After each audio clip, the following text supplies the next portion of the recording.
23 करोड़ की आबादी है, 12 करोड़ वोटर है, 4 करोड़ वोट पूरे पाकिस्तान की पॉलिटिकल पार्टीज को पड़ता है, उसमें से 1.5 करोड़ वोट लेने वाले को आप वजीर आजम पाकिस्तान बना देते हैं। वो 5 साल इस मुल्क के जो है वो इख्तियारात, बजट, हर चीज़, प्रोटोकॉल्स इंजॉय करता है, और जब आप वो कानूनी तरीके से पार्लियामेंट से बाहर हो जाता है तो वो सड़क पे आके ह्यू एन क्राई शुरू कर देता है और 9 मई तक ले जाता है इस मुल्क को, और इस मुल्क के नजरिए पर हमलावर हो जाता है। आप कानून बनाने वाले बन जाते हैं, आप मामला को दुरुस्त करने वाले बनने वाले बन जाते हैं by virtue of your vote, लेकिन जिसको आप वोट दे के भेज रहे हैं वो तो उनमें से तो 90% तो है वो जोहला होते हैं, वो तो पूरा 5-5 साल एक जुमला नहीं बोलते असेंबली में, उनको वोट इसलिए मिल जाता है वो किसी नवाज शरीफ, किसी जरदारी, किसी इमरान खान के नुमाइंदे होते हैं। बिल्कुल।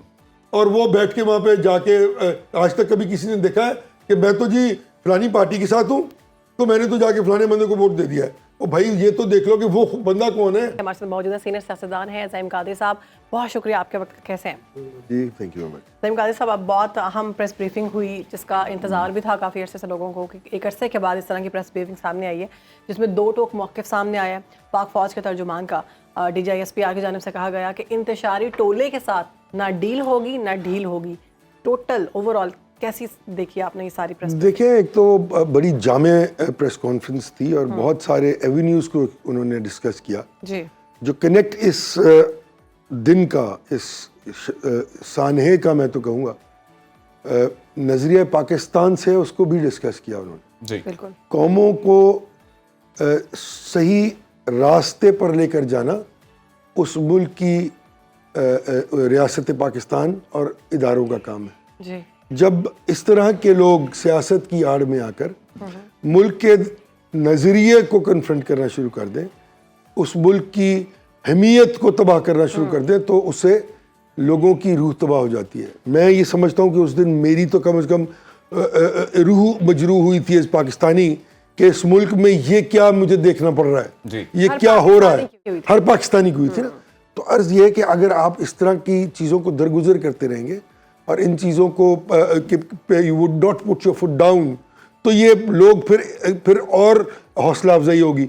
और वो 5th जनरेशन वॉरफेयर जो हमारे दुश्मनों ने हम पे लॉन्च की रखी है पिछले 2-4-10 बरस से, उसमें उसको तकवीत मिलेगी और वो माइंडसेट जो बनने जा रहा है। तो सबसे इम्पोर्टेंट बात यह है कि 9 मई का जो माइंडसेट है ना, इसको we should nip the evil in the bud. इस माइंडसेट को कन्फ्रंट करना है by force, by law, by social pressure, by implication of rules and applications. Sir, एक और मामला डिस्कस हो रहा है और वो इस प्रेस ब्रीफिंग की टाइमिंग। एक तो कल 9 मई है, उस हवाले से भी जाहिर है इसकी अहमियत है, और दूसरा ओवरऑल जो सियासी मंजरनामे में चामगुइयाँ चल रही थी, एक मखसूस सियासी जमात की मुज़ाकरात के हवाले से गुफ्तगू हो रही थी, तो वो तासुर भी अब ज़ाहिल होता नजर आता है। तासुर ज़ाहिल हो गया, सही। लेकिन उन्होंने तो कैटेगोरिकली कहा कि भाई डील होगी ना डील। पॉलिटिकल पार्टीज आपस में तो बात कर ले।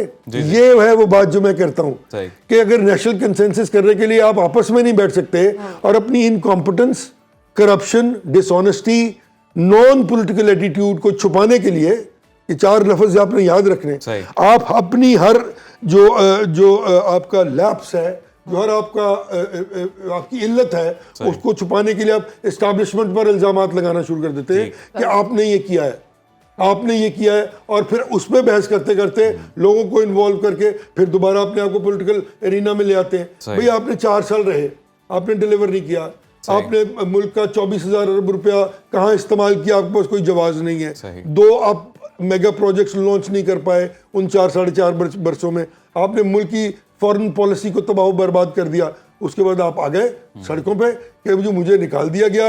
हालांकि पाकिस्तान की तारीख में सबसे बेहतरीन अमल से उनको निकाला गया और वो कॉन्स्टिट्यूशनल था। ये आपने बड़ी खूबसूरत बात की है कि सियासी जमातें अपनी इनकम्पिटेंसी छुपाने के लिए सिर्फ करती हैं। चाहे वो जो आजकल बैठे हुए हैं, इन्होंने भी तो यही किया था ना। यही सवाल था मेरा कि क्या बाकी सियासी जमातें, बहुत बुरी बात है ये है वो इशू जिसको एड्रेस करना है एस्टैब्लिशमेंट को और रियासत को, कि जो भी शख्स ये काम करे उसको दोबारा एलिबाई नहीं देना चाहिए और अक्रॉस द बोर्ड ये सलूक होना चाहिए सबके साथ जो इस मुल्क की रियासती इदारों पर और रियासत पर हमलावर हो जाए। अभी नवाज शरीफ साहब के साथ यही हुआ है? नहीं होना तो क्या कहाँ हुआ है? उनका भाई वजीर आजम है भाई। उम्मीदवार तो यही थे। नहीं तो यार फिर ये देखे ना, ये बात नहीं है ना। तो ये होना चाहिए, ये कैटेगोरिकली होना चाहिए। This has to be taken into consideration, because अगर आप इस तरह नहीं करेंगे तो अब ये तो फिर वही बात होगी ना कि आप जब तक आप उस चॉइस कर रहे हैं तो आप प्रो एस्टेब्लिशमेंट है। जब आप उस चीज को एज ए रूलर इंजॉय नहीं कर रहे हैं तो आप एंटी एस्टेब्लिशमेंट दिखाना शुरू कर देते हैं अपने आप को। और हमारे लोगों पे मुझे तो वैसे बड़ा अफसोस है कि काश इस मुल्क के लोगों को ये इतनी सी जो है वो अकल आ जाए कि यार ये लोग तुम्हें बेवकूफ बनाते हैं, ये एस्टैब्लिशमेंट को इस्तेमाल करते हैं बिल्कुल तुम पर रूल करने के लिए, पहले अपने फायदे के लिए करते हैं, बाद में फिर मैं बार बार एक लफ्ज कहता हूँ ओलिगार्की का, ये इन्होंने बनाए हुए अपने अपने किले, जी जी अपनी उनकी सिंडिकेट्स हैं, ये पॉलिटिकल पार्टीज नहीं है, ये सिंडिकेट्स हैं। नीचे से लेके ऊपर तक लोग इन्होंने रखे हुए, उनको पैसे खिलाते हैं, उनसे पैसे लेते हैं, उनको पैसे देते हैं और उस सिस्टम में लाकर 8-8%, 10-10%, 12-12% वोट लेके तो हुकूमतें बना लेते हैं, फिर अपनी मर्जी की फाइनेंशियल फिस्कल पॉलिसीज बनाते हैं और उनको एंजॉय करते हैं। कल की जो प्रेस ब्रीफिंग थी बड़ी मुदल्लिल थी और बड़ी डिटेल थी, सवालों के जवाब भी दिए गए और क्लियर बताया गया कि कौन सी चीज़ की जाएगी, कौन सी नहीं की जाएगी और किसके ऊपर बिल्कुल भी हम टॉलरेंस नहीं रखेंगे। नहीं होना चाहिए। लेकिन आप नहीं समझते कि अगर पार्लियामेंट पे हमला करने वालों को सज़ा मिलती, पीटीवी पर हमला करने वालों को सज़ा मिलती तो शायद 9 मई ना होता? अभी भी ना सिर्फ ये बल्कि इससे भी बहुत पीछे जाना चाहिए ना। जी जी आप अगर ये बात, जब इल्जामात लगे थे उन इल्जामात का भी तो जवाब आना चाहिए था ना। ये तो नहीं हो सकता कि आप पहले इल्जामात लगे, हमला और वो पार्लियामेंट पे हमला और वो सुप्रीम कोर्ट पर और पीटीवी के साथ जो किया गया था सिविल डिसोबीडियंस, वो अब देखे ना, ये क्या ये पॉलिटिकल पार्टीज की काम है? तो आंसर इज नो। पर बात फिर वही है कि इस तरह के करने वाले लोगों को इख्तियार में किस तरह नहीं दिया जाता है?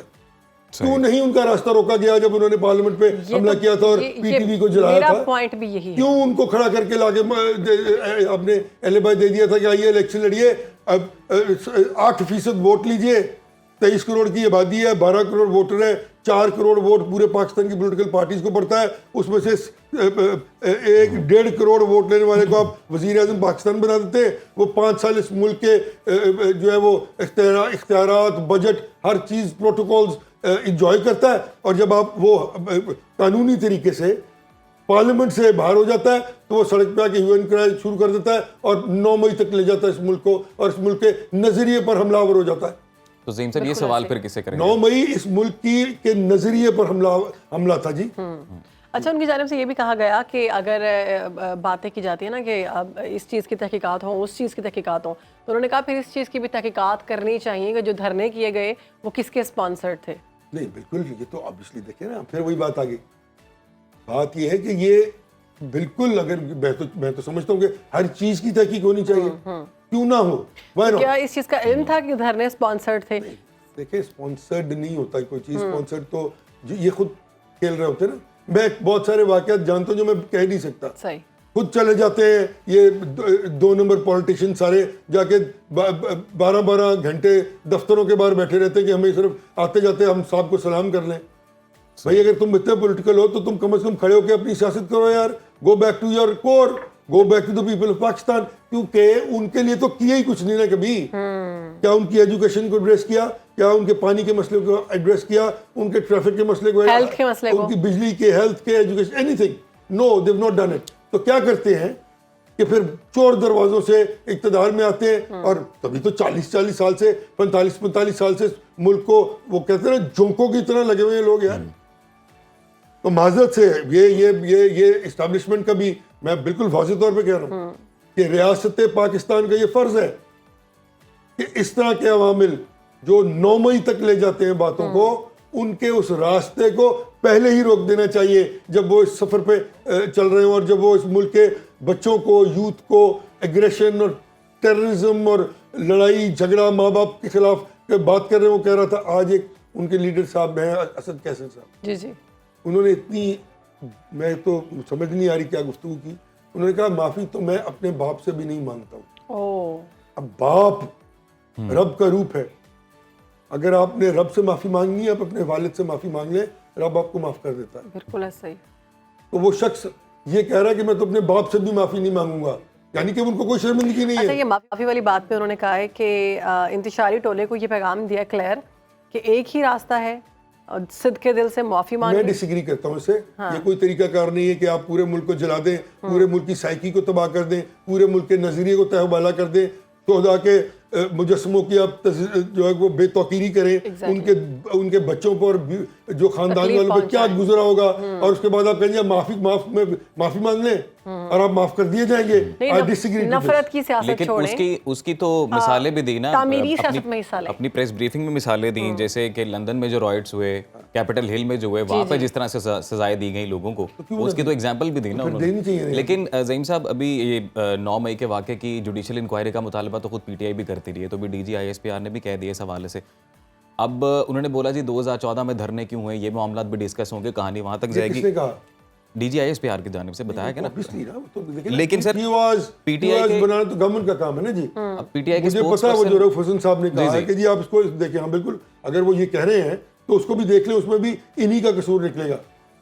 साइफर केस का बोल रहे हैं वो, फिर बोल रहे हैं कि इनकी हुकूमत जो निकाली गई उसको भी प्रोब करें। फिर वो तो पार्लियामेंट से निकली है, लोगों ने वोट किए, इनके अपने 26 लोगों ने जाके वोट दे दिए। दूसरी तरफ उन्होंने कहा कि हम वोट आउट हुए हैं। इमरान खान, पाकिस्तान की तारीख में पहली बार इमरान खान साहब वोट आउट हुए हैं पार्लियामेंट से। It has never happened before, आज तक नहीं हुआ ये। तो इससे ज्यादा और कानूनी तरीकाकार क्या हो सकता है किसी को हुकूमत से निकालने का? कादिर साहब, मेरा सवाल वहीं पर था, वो क्लियर नहीं हो सका। वो ये था कि माफी मांगने का कहा गया है, क्या ये बानी पीटीआई के लिए इशारा था कि वो माफी मांगे? देखिए, मैं तो इस बात पे बिल्कुल कन्विंस्ड हूँ कि मुल्क के साथ इस तरह का जो बर्बरियत है करने के बाद आप माफी मांग भी लें तो आपको उसका बाकी खमियाजा भुगतना चाहिए। ठीक, माफी मांग लेंगे तो क्या होगा जी? यानी कि आपने कह दिया कि जी हमने गलत किया और हमने मान लिया, और कल को अगर आप फिर क्या गारंटी है कि आप उस यूथ को जो इस मुल्क का मुस्तकबिल है, जो इस मुल्क की रूह है, जो इस मुल्क की उम्मीद है, आप उनको बहकावे में डाल के सोशल मीडिया के जरिए फिर किसी और प्रोग्राम की तरफ लेके नहीं चल पड़ेंगे?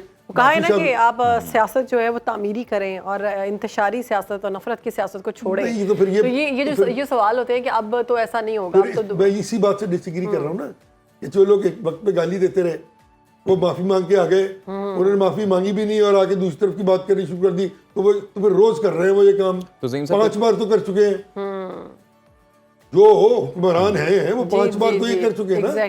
तो फिर आप देर है, तो फिर जब 5 बार छोटी दफा कोई रिएक्शन आता है, तो फिर 6वीं बार जब 9 मई आता है तो फिर आपको परेशान नहीं होना चाहिए। ज़हीम साहब, तो फिर हम चाहते हैं, ये आपका कसूर है माजरत के साथ। ज़हीम साहब, फिर वे फॉरवर्ड क्या होना चाहिए भी हमारे नाज़रीन को बताएं। वे फॉरवर्ड बड़ा कैटेगोरिकल है।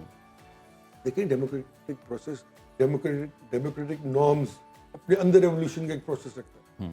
उसको अगर फेयर एंड फ्री इलेक्शन से आप डबटेल करते चले जाएं तो automatically in due process filter लगते चले जाते हैं, नई लीडरशिप सामने, चीजें साफ होती चली जाती है। अगर वो ओरिजिनली कन्वे हो जिस तरह कौम करना चाह रही है, जो वोट देना चाह रही है, जिस तरह वो बात हो रही है और जिन प्रोसेसेस को दुरुस्त कर रहे हैं वो अपनी जगह पर मौजूद है। लेकिन हमारे यहाँ तो भाई सियासत का रुझान पैसा पैसा और सिर्फ पैसा बन गया। सही। लोग क्यों डिसग्रंटल और डिसइंटरेस्टेड हैं इस पॉलिटिकल निज़ाम में, और 65% लोग वोट नहीं देने जाते। वो इसलिए नहीं जाते क्योंकि जो रिजॉल्व हैं, जो महासिल हैं जमहूरियत के, वो आज तक कभी अवाम को हासिल ही नहीं हुए। बिल्कुल मुकम्मल तौर वो डिलीवरेंस, वो क्योंकि आप तो उसे you become the part and parcel of the system. आप कानून बनाने वाले बन जाते हैं, आप मामला को दुरुस्त करने वाले बनने वाले बन जाते हैं by virtue of your vote. लेकिन जिसको आप वोट दे के भेज रहे हैं वो तो उनमें से तो 90% तो है वो जोहला होते हैं, वो तो पूरा 5-5 साल एक जुमला नहीं बोलते असेंबली में। उनको वोट इसलिए मिल जाता है वो किसी नवाज शरीफ, किसी जरदारी, किसी इमरान खान के नुमाइंदे होते हैं। बिल्कुल। और वो बैठ के वहाँ पे जाके, आज तक कभी किसी ने देखा है कि मैं तो जी फलानी पार्टी के साथ हूँ तो मैंने तो जाके फलाने बंदे को वोट दे दिया है? ओ भाई, ये तो देख लो कि वो बंदा कौन है। फिर तो ज़हीम साहब पूरी आवाम का मिजाज ही तब्दील करने की जरूरत है। नहीं, तो जमहूरियत का काम सिर्फ वोट दे के हुकूमत बनाना नहीं है भाई। जमहूरियत का काम उस प्रोसेस को चलाना है जिससे कौमें आगे जाती हैं। और अगर वो नहीं करती, जमहूरियत कर पाती, तो वो जमहूरियत काउंटर प्रोडक्टिव हो जाती है। It becomes parasite to the integrity of the state, जो हमारे यहाँ हुआ है।